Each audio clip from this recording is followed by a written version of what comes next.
ক্রেড্রো ক্যাসেলের এটাই সবার উপরে, যেখানে এর মালিক একসময় বসে থাকতো, বসে বসে দেখতো। আর এটা হচ্ছে ওর সদর দরজা। তার সামনের ফটকে লেখা আছে এই ক্রেড্রো, এটা build for a coal magnate Robert Dunsmuir. সে কয়লা খনির মালিক ছিল।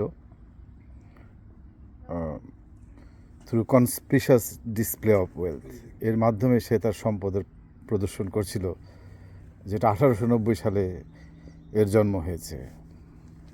আমরা আরও একটি দেখতে পাচ্ছি, সেই এর মালিক রবার্ট ডান্সমুর। 1825-এ যার জন্ম, 1889-তে যার মৃত্যু। Born into a family of Ayrshire coal masters. সে তার পরিবারের সবাই কয়লার খনির মালিক ছিল।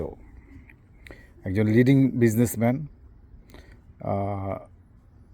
এবং নানাইমো in 1882 and named President of Executive Council in 1886. So Dunsmuir, he died before the completion of his imposing mansion, Credro Castle. অর্থাৎ এটি তৈরি হওয়ার আগেই তার মালিক সে মারা গেছে।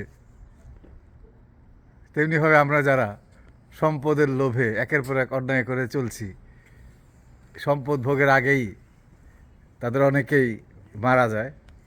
অতএব আমাদের উচিত দুনিয়ার ভোগ বিলাসিতা ছেড়ে পরকালের প্রতি মনোযোগী হওয়া। এটা 100 বছরের পুরনো গাছ। আর তার সামনে যে গাছটি দেখতে পাচ্ছেন, এটি 100 বছরের পুরনো গাছ। সঠিক যত্নে একটা গাছও 100 বছর বাঁচে।